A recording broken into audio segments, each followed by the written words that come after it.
Yeah. I'm not gonna lie, rather had fun, yeah. Talking more on the technical side of pickleball, right? Zane, you mentioned dead dinks. I don't think everybody knows what that is. Describe what a dead dink is, and then talk about, the types of dinks you should be hitting to avoid, delivering a dead dink to your opponent. Yeah, so the way that I teach it is basically there's two types of dinks. There's an offensive dink and there's a defensive dink. And there's in betweens as well. But I think of an offensive dink being you're trying to move your opponent around, trying to create something, trying to maybe push them off of the line. And I think of a defensive dink or a dead dink as basically a reset. You're resetting the dink rally and trying to make it short in the kitchen so that your opponent can't necessarily attack you. So if you keep the ball short in the kitchen, players generally, based on the angle, have to hit up a little bit more, but it's an easy ball. So you can maneuver the ball around pretty well when your opponent gives you that defensive or dead dink. So what I see when I see players up to the 4-5 level, they just hit every dink the same without any context for where am I on the court, what's my balance like, where are my opponents. Every dink is just a dink. Once you get to 4-5, 5-0 plus level, you need to start having some more intentionality with your dink shots where, okay, somebody's giving me a really hard shot. Like, yes, it's a dink, but I'm not going to try and shoot it all the way cross court and inch over the net and into the corner. So dead dink, summarized, is basically just a defensive dink that you're not taking a whole lot of risk on, but you're trying to sort of neutralize or reset the point. So as someone, I'm obviously trying to get better at doubles myself.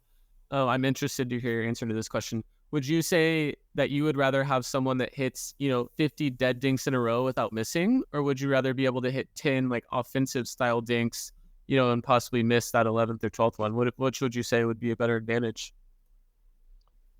Yeah, I think it's situational, right? If you are playing against two players that have a lot of reach, the player who's used to really working the dinks and being very offensive with them, if you're too offensive with your dink, well, now all of a sudden it's an easy backhand flip, right?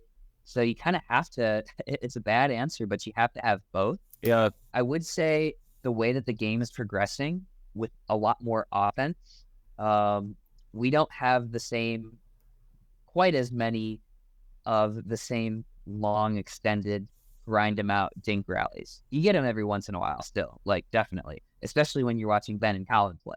Like they're the best at that. J-Dub and Dylan, they are the best at that because they want you to speed up at them. They don't care. They'll give you a dead dink. They want that pace. I think with those couple of players being the exception, and they're the number 1 and 2 teams in the world, the dinking is getting much, much more offensive, right? If you're not creating with a dink, the way that the other players are going to create back. So I think that's a trend. So I'd say if I had to answer your question one way or the other, I would say I would prefer probably somebody who's going to be able to make 9 out of 10 really quality pressure dinks. Yeah. Interesting. And obviously making 10 offensive dinks in a row isn't easy either. So yeah, it's definitely a skill you need to develop. Yeah. So what do you feel like you need to work on in your doubles game to get to be beating Ben in doubles? Yeah, I feel like I make a lot of progress between every tournament I play, and then I go play a match, and I think progress and practice lacks when you go to a tournament. I call it like a 3-month lag, and I used to talk about that with my tennis students. If I am teaching you something on your forehand and you do it so well in practice for 2 weeks, doesn't mean you're going to be able to do it in that tournament on the 3rd weekend. So, I feel like all the stuff I've been working on in doubles the last 6-7 months, it's starting to catch up. Obviously, like hand speed is something that's huge at the pro level. I do feel comfortable dinking. I feel like I can, stay in a long dink rally. I feel like I can reset. Obviously, my drives are good. So I would say maybe hand speed is the biggest thing I need to work on, but I feel like I'm making progress every week, that's what my main focus is right now, is just to continue to get better. Olakai, a Hawaiian-inspired lifestyle brand best known for their insanely comfortable sandals. Pickleball shoes that are actually for pickleball. The Anau is designed specifically for pickleball, with a focus on airy breathability, lateral stability, multi-directional traction, and comfort both on and off the court. They feature a non-marking sole for indoor and outdoor pickleball courts with a design inspired by cauliflower coral that is found throughout Hawaii's ocean waters.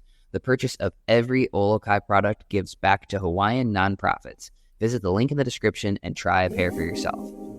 Well, we've had this conversation probably 4 or 5 times on the podcast, and everybody's got a little bit different of an answer.